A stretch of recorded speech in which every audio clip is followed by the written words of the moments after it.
कि हमें किस प्रकार हालातों में क्या रहना दृढ़, क्योंकि अगर हम विश्वास करते हैं कि इन हालातों में हमारा परमेश्वर हमारे साथ है, कलीसिया फिर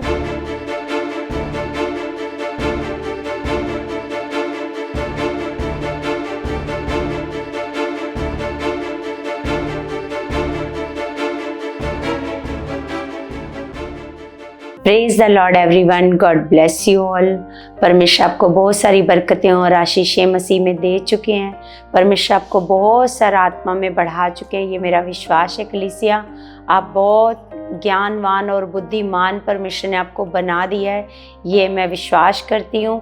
और सच में हम जो विश्वास करते हैं, जो प्रार्थना में मांगते हैं, वो हमारे जीवन में परमेश्वर करते हैं। तो मेरा विश्वास है कलीसिया, आप बहुत सारा परमेश्वर में बढ़ चुके हो, आपका रिश्ता परमेश्वर के साथ बहुत मजबूत हो चुका है और हर रुकावटों को आप पार करने वाले बन चुके हो यीशु मसीह के नाम से। तो कलीसिया, आज जो हमें परमेश्वर सिखा रहे हैं, जिस प्रकार हम देखते हैं कि बहुत सारे लोग जैसे प्रभु में आते हैं, परमेश्वर में आते हैं, लेकिन जब उनके जीवन में कोई भी हालात आते हैं तो वो क्या करते हैं, प्रभु को छोड़ देते हैं। प्रभु को छोड़ के ऐसे, जब उनको पता होता है कि हमारे जीवन में कोई काम नहीं हो रहा है ना, कुछ हो नहीं रहा, तो वो क्या करते हैं, उनका मन खराब होता है। धीरे धीरे उनका मन खराब होकर के वो परमेश्वर से उनका मन बिल्कुल दूर हो जाता है ना। हालातों में उन्हें मजबूत होना और हालातों में दृढ़ रहना उनको आता नहीं है ना।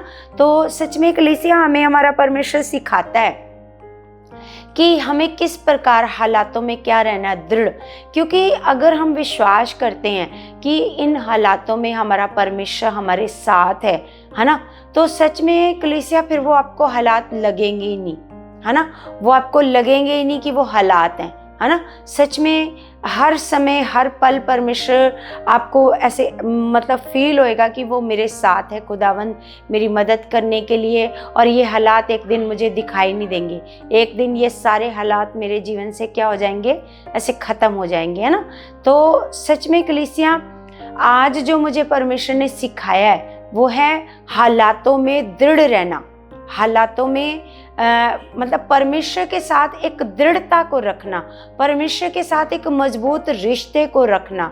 तो सबसे पहले कलीसिया, जिस प्रकार मान लो कोई भी जब हम प्रभु में आते हैं, नए नए आते हैं, या फिर जैसे हम लोग प्रभु में आते हैं, तो कई बार क्या होता है कि हमारे जैसे हालात होते हैं वैसे बने ही रहते हैं, वो हालात ख़त्म नहीं होते। थोड़े थोड़े बहुत हमारे काम होते हैं, लेकिन जैसा हम चाहते हैं वैसा कोई भी काम नहीं होता है ना।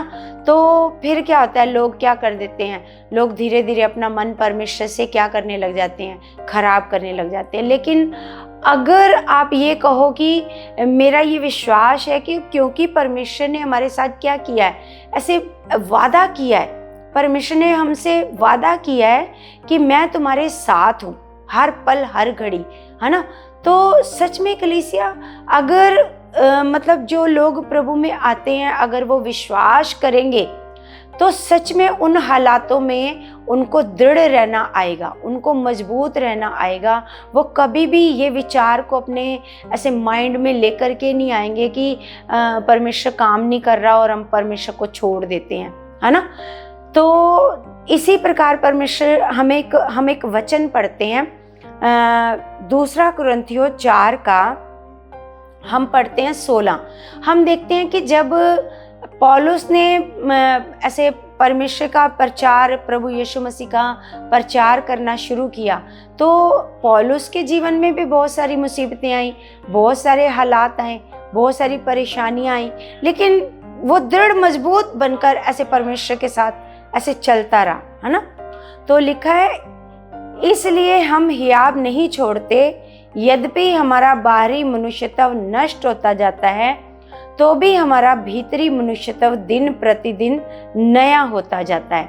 तो पौलुस क्या कह रहा है, पौलुस कहता है कि हम हियाव नहीं छोड़ते, है ना।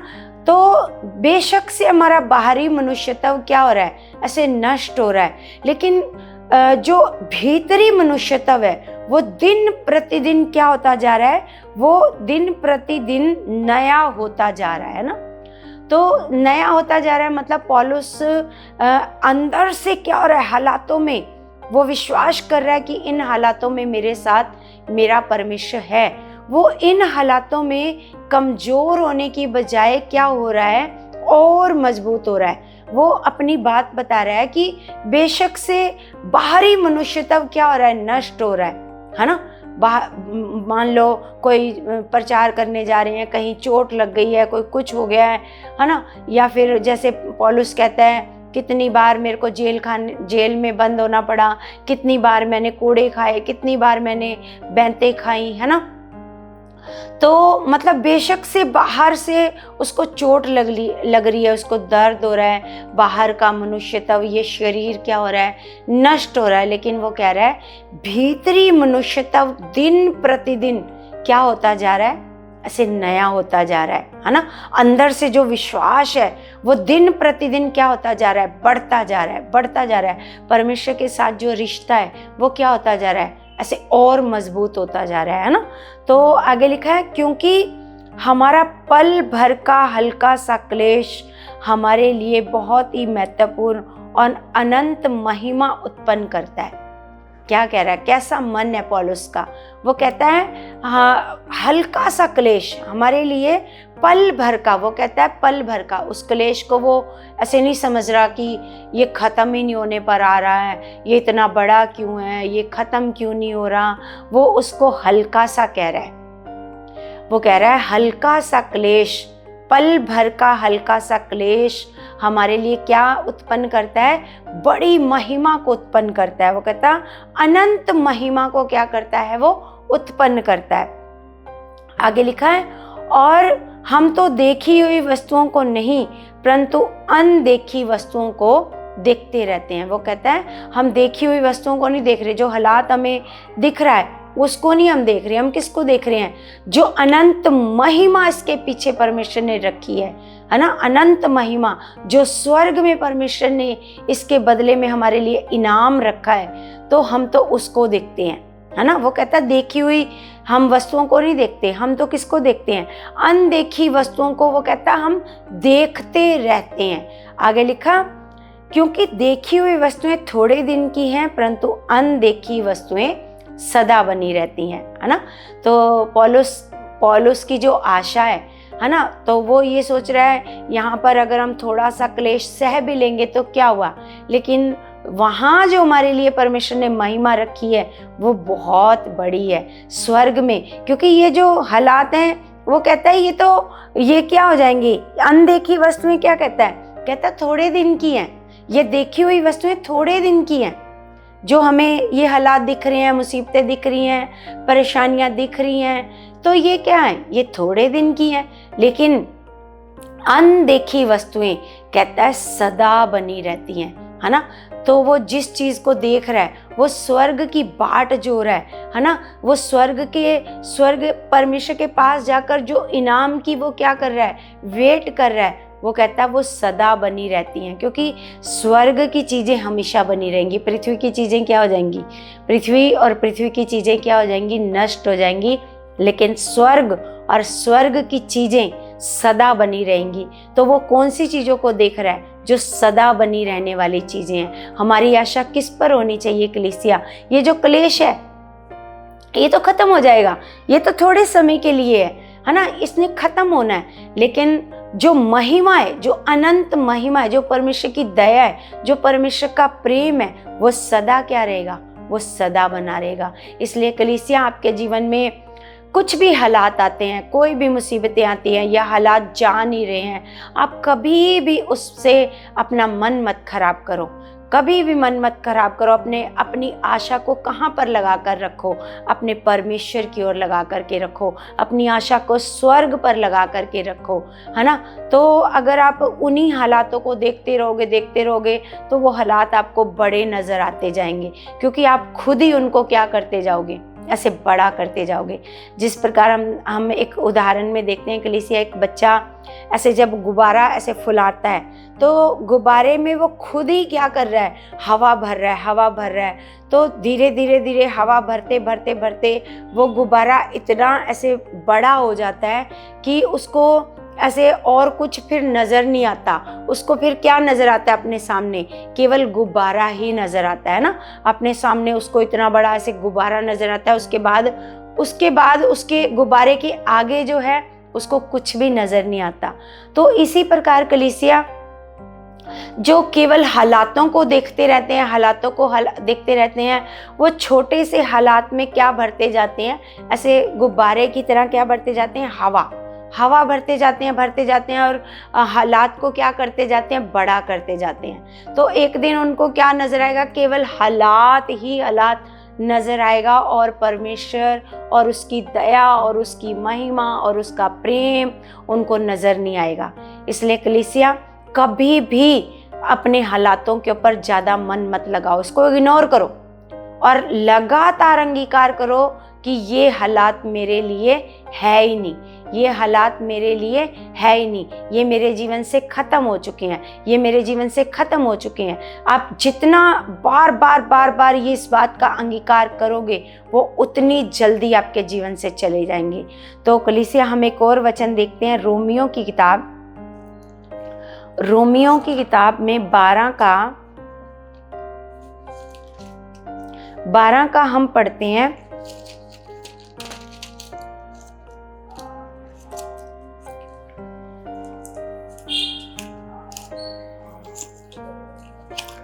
हम 12 तो लिखा है, आशा में आनंदित रहो, क्लेश में स्थिर रहो। आशा में क्या रहो, आनंदित, है ना।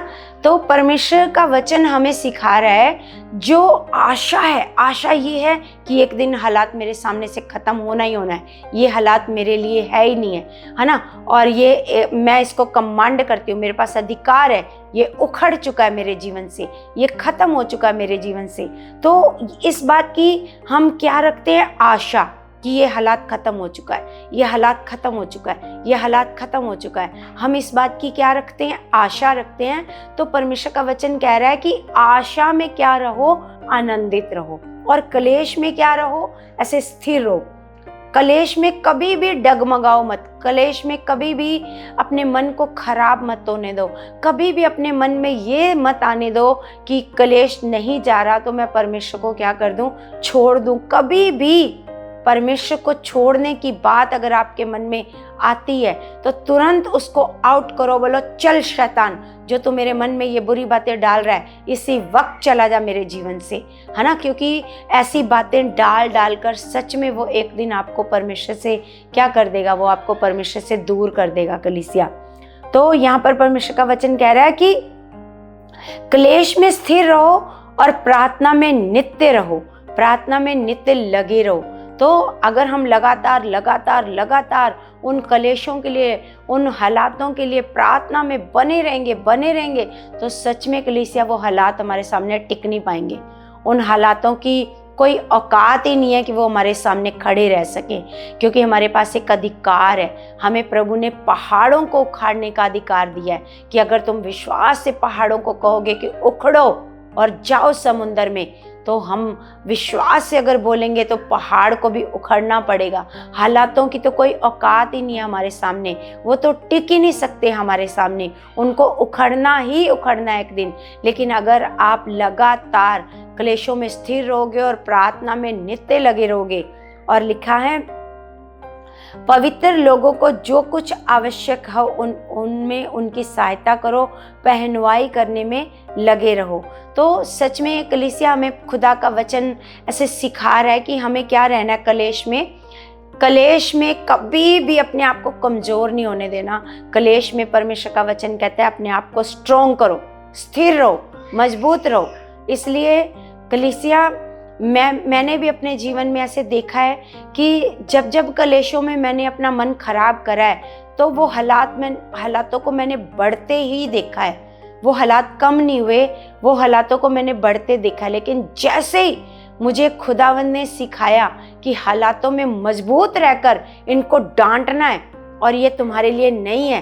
तो जब मैंने मजबूत रहना सीखा हालातों में, तो सच में कलीसिया वो हालात मेरे सामने टिक ही नहीं पाए।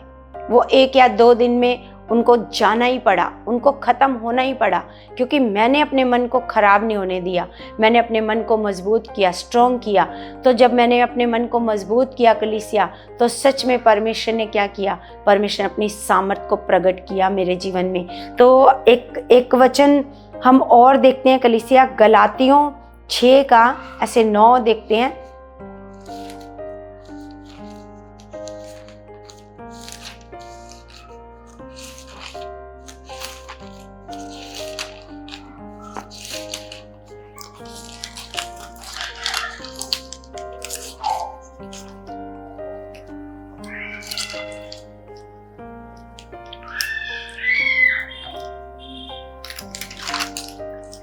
तो यहाँ पर लिखा है कलीसिया कि हम भले काम करने में साहस ना छोड़े, क्योंकि यदि हम ढीले ना हो तो ठीक समय पर कटनी काटेंगे। तो यहाँ पर परमेश्वर का वचन हमें सिखा रहा है कि भले काम करने में हम साहस ना छोड़ें, दलेरी को ऐसे ना छोड़ें। लिखा है क्योंकि यदि हम ढीले ना हो तो ठीक समय पर कटनी काटेंगे। मतलब कटनी मतलब फल को, ऐसे फसल को हम क्या करेंगे? हम लेंगे। ठीक समय पर हम क्या करेंगे? कटनी काटेंगे। लेकिन अगर हम ढीले हो गए, अगर हम कमज़ोर हो गए, अगर हम हालातों में बहुत कमज़ोर हो गए, तो हम जो फल है वो हम कभी भी ले नहीं पाएंगे कलीसिया। तो इसी प्रकार हमें परमेश्वर का वचन सिखा रहा है। आगे लिखा है, इसलिए जहाँ तक अवसर मिले हम सबके साथ भलाई करें, विशेष करके विश्वासी भाइयों के साथ, है ना। तो हमें खुदावंद का वचन ऐसे सिखा रहा है कलीसिया कि हमें क्या करना है? हमें ऐसे ढीले नहीं होना और मजबूत होना है। और अगर हम ढीले रहेंगे तो कभी भी ऐसे सही समय पर कटनी नहीं काट पाएंगे, और अगर हम मजबूत रहेंगे तो सही समय पर क्या कर पाएंगे? मतलब जो हमने विश्वास बोया है उसका हम फल काट पाएंगे, है ना। तो सच में कलीसिया हम एक वचन और देखते हैं याकूब की किताब में। याकूब की किताब 1 का पढ़ते हैं 12। 1 का 12 में लिखा है, धन्य है वह मनुष्य जो परीक्षा में स्थिर रहता है, क्योंकि वह खरा निकलकर जीवन का वह मुकुट पाएगा जिसकी प्रतिज्ञा प्रभु ने अपने प्रेम करने वालों से की है ना। परमेश्वर ने कहा कि धन्य है वो जो परीक्षा में क्या रहता है? ऐसे स्थिर रहता है। परीक्षा में क्या रहता है? मतलब हालातों में क्या रहता है? ऐसे स्थिर रहता है, क्योंकि वह खरा निकलकर, है ना। परमेश्वर का वचन भी हमें सिखाता है कि मतलब क्लेश से अगर कोई हालात आता है, क्लेश आता है, तो उससे हम क्या निकलते हैं? ऐसे खरे बनते हैं, परमेश्वर के साथ खरे बनते हैं। उससे हमें धीरज आता है, धीरज से हम खरे बनते हैं। तो यहाँ पर परमेश्वर का वचन हमें सिखा रहा है, क्योंकि वह खरा निकलकर जीवन का वह मुकुट पाएगा जिसकी प्रतिज्ञा प्रभु ने अपने प्रेम करने वालों से ऐसे की है ना। अगर हम खरे नहीं रहेंगे, मजबूत नहीं रहेंगे, हालातों में अपना मन खराब करेंगे, हालातों में मन खराब करके प्रभु को छोड़कर फिर हम भटकेंगे और एक दिन नाश हो जाएंगे, है ना। तो एक दिन ऐसे परमेश्वर का वचन भी कहता है कि हम ऐसे पीछे हटने वाले नहीं है कि नाश हो जाएं, प्राणों को क्या कर ले? नाश कर ले, है ना। बल्कि हम तो क्या है? विश्वास करने वाले हैं कि अपने प्राणों को बचाएं। तो सच में कलीसिया हमें परमेश्वर का वचन आप सबको ऐसे सिखा रहा है कि जब कभी भी आपके जीवन में कुछ हालात आपको नज़र आता है, क्लेश आपको नज़र आता है, या तो उसमें क्या रहना है? उसमें आपने मजबूत रहना है। कभी नहीं ये सोचना कि ये हालात जा क्यों नहीं रहा, ये क्यों नहीं हो रहा, ये वाला काम हो रहा है, ये वाला काम हो रहा है, ये क्यों नहीं हो रहा, क्यों नहीं हो रहा। क्यों का मतलब है हम परमेश्वर पर संदेह कर रहे हैं। अगर हम क्यों बोल रहे हैं कि ये क्यों नहीं हो रहा, इसका मतलब हम परमेश्वर पर क्या कर रहे हैं? ऐसे संदेह कर रहे हैं, शक कर रहे हैं ना। तो शक करने वाला व्यक्ति, संदेह करने वाला व्यक्ति कभी भी परमेश्वर से कुछ भी नहीं ले सकता। इसलिए कलीसिया हमें परमेश्वर सिखा रहा है कि आपको हालातों में क्या रहना है, ऐसे मजबूत रहना है। कभी भी हालातों में अपने मन को आपने खराब नहीं होने देना। हालातों में हमेशा क्या रहना है, ऐसे मजबूत खड़े रहना है और कभी भी अपने दिमाग में नहीं आने देना कि हम परमेश्वर को छोड़ देंगे। अगर छोड़ दोगे तो ये हालात तो खत्म नहीं होंगे, लेकिन और बढ़ेंगे और बढ़ जाएंगे और जीवन में परेशानियां, कठिनाइयां और बढ़ती चली जाएंगी, है ना।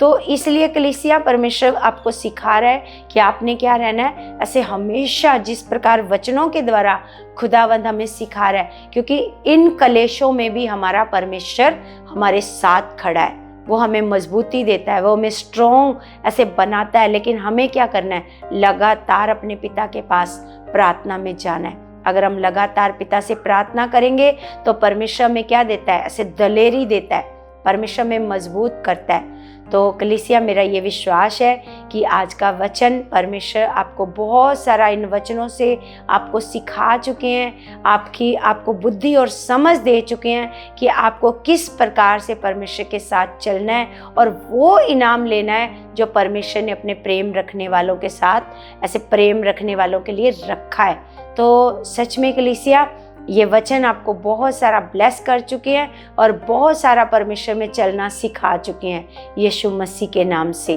तो कलीसिया आपने इस चैनल को सब्सक्राइब करना है, लाइक करना है और शेयर करना है, और परमेश्वर के और भी लोगों को जिनको परमेश्वर का ज्ञान नहीं है, परमेश्वर के बारे में नहीं पता, उनको आपने परमेश्वर का सुसमाचार बताना है। तो कलीसिया हम सब प्रार्थना में जाते हैं, अपने हाथों को उठाएंगे।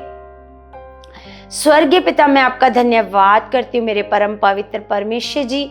मैं आपका धन्यवाद करती हूँ पिता परमेश्वर जी, आप महान हो खुदा, आप हमारे साथ मौजूद हो मेरे सामर्थी पिता परमेश्वर जी। पिता, मैं आपके बेटे और बेटियों के लिए प्रार्थना करती हूँ मेरे खुदावंद, मेरे महान पिता परमेश्वर जी। आप अपने बच्चों के ऊपर परमेश्वर जी अपनी दया वाले हाथ को रख चुके हो परमेश्वर जी। परमेश्वर, चाहे इनके जीवन में कोई भी हालात है, परेशानी है पिता परमेश्वर जी, पिता परमेश्वर आप इनको उन हालातों में मजबूत रहना सिखा चुके हो परमेश्वर जी। ये हालातों में कभी भी कमजोर ना हो खुदावंद, और मजबूती से आपको पकड़े रहे परमेश्वर, आपके साथ चलते रहे मेरे परमेश्वर। हमारा विश्वास है खुदावंद, जो आपके साथ हालातों में भी बना रहेगा खुदावंद परमेश्वर, वो एक दिन आपकी अनंत महिमा को देखेगा मेरे खुदावंद परमेश्वर। मैं विश्वास करती हूँ खुदावंद परमेश्वर, आप अपने बच्चों को एक स्ट्रॉन्ग मन दे चुके हो पिता परमेश्वर, मजबूती वाला मन दे चुके हो मेरे खुदावंद परमेश्वर। आप हमारे साथ हमेशा रहते हो खुदावंद परमेश्वर। आपके उपकार के लिए हम आपका धन्यवाद करते हैं पिता परमेश्वर जी। और परमेश्वर, मैं विश्वास करती हूँ पिता, आपने मेरी हर एक प्रार्थना का उत्तर हाँ में दे दिया है यीशु मसीह के नाम से। आमीन आमीन। सबको जय मसीह की